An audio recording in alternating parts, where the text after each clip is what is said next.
Right, so we're here at Reading Festival with Andrew from Against Me. How are you today? I'm doing great. I woke up at about 7:30 this morning, went back to bed, woke up at about 1, heard Billy Talent, woke up, got mud all over my shit, and here we are now. Here we are now. First beer of the day. So you guys you're playing later on the lockup stage? Yes, we're in we're the hardcore sandwich. We're the condiment between Hatebreed and Sick of It All. What reason would you give for people to come see you guys later on?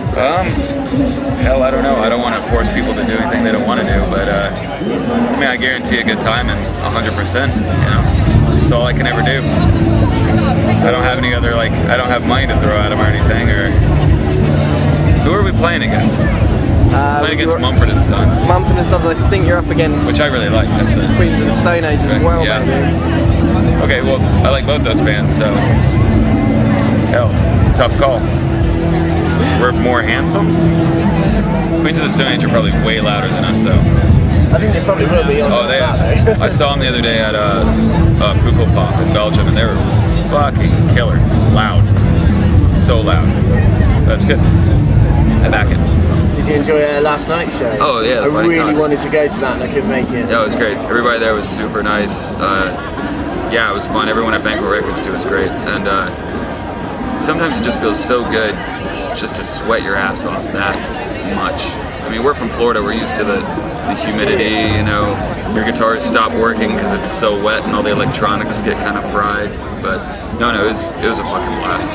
So I even got my Fighting Cocks t-shirt that I will proudly be sporting maybe after the show when I need a dry shirt. So not on the show though. Yeah. Well, no, I keep it plain black at the show.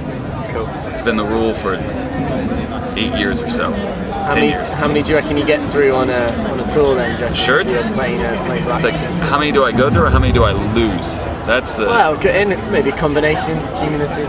A lot. Let's say in Europe, which, you know, no offense to Europe, but you guys aren't known for your laundromats. Well, maybe England more than mainland Europe. You know, it's sometimes just hard to fucking do laundry. I would say, well, it's kind of gross. I usually just wear the same shirt the entire time, and it has, you know, like salt rings on it and stuff like that. It's, you know, when I get done playing, I can take it off and wring it out. Wring it out as good as me. Yeah. But no, I went to some clothing shop in Sweden the other day and bought 2 new black shirts. So, hey, the sun.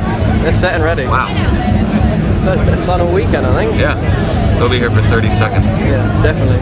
I mean, obviously we're at Reading Festival, which is kind of the end of festival season in the UK. I mean, growing up, are you experienced as a sort of a spectator at festivals as well as being in a band? Did you go to a lot growing up? No, I mean, earlier on in America it was way different.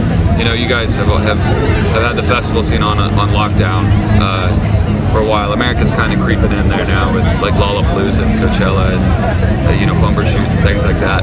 But no, as a kid, Christ, I didn't even go to Warped Tour as a kid. Let's think of... I played it, but I didn't go to it. Yeah. Of the fest in Florida, have you been down to that? Oh yeah, you guys have played there quite a few times. Yeah, it's in our, I mean, I live a 2-minute, you know, bike ride from where they do all the shows. Yeah, we did the first 4 or 5. So, yeah, I mean, it's a good time. I haven't been home. I was home for it last year. I'm not going to be home for it this year. I'll actually be over here in the UK. It's a lot. It's always a good time, but man, a lot of people get way too drunk. And I'm not passing judgment. I'm just saying that I've seen a lot of passed out people in yards and stuff. So I'll put it this way: there's more to Gainesville than just getting shit-faced. But if that's your thing, there's nothing wrong with that either. It's not like I'm here judging, I'm drinking a beer. So. Do you try and keep a balance then when you're at something like this? Do you try and not party too hard? Yeah, you can't. I mean, playing, you might, when you're hammered drunk, you might think you're playing well, but the truth of the matter is you're probably playing like an asshole. So yeah, try. That's speaking from experience. Twice. I can count them on one hand. Only twice. Twice I've been so fucked up I don't even remember playing. And I mean, after those shows though, that was the time when I was like, I gotta control myself. So I mean, after the show, yeah, go for it. But I mean, if you paid to see my band play, would you really want to see a shitty, like, you know, out-of-tune performance? Maybe Dylan DeFore would have a Damn it, I was going to use that joke. They would have a I was going to say opinion to you I was there. going to say we have D4 for that. Last time I was them, they were barely standing up. Oh no. By the way, they're very, very good friends, so they watch this. Well, fuck, they know it. They don't care. They really Minnesota's don't. fine. So have to finish today, do you reckon? Stick around on the lockup or catch a bit of. I think I'm gonna do the Axl Rose attempt. I'm gonna try. I mean, I don't know how. I'm not claustrophobic, but I don't like being in huge crowds. So I'll probably like stay on the fringes and, you know, look at the big screen. I think they'll show. I think they will. I think. Well, it's not them. It's just one person. They'll show. Yeah. They'll play without him anyway, won't they? Shit. No way. Cool, let's get karaoke. We'll just hire an impersonator to come. Sitting at home in Los Angeles. So the guy Thomas will strike anyway. Oh, There you go. Put some big sunglasses. Axl got dreads. Jumps around a lot more. They're not dreads, they're like cornrows. They're like. He might have them out. I don't know. All I know is he by far, you know, he's the talk of the town here today by far. I mean, it's like reliving all our childhoods. So I'm very interested. We'll see what happens.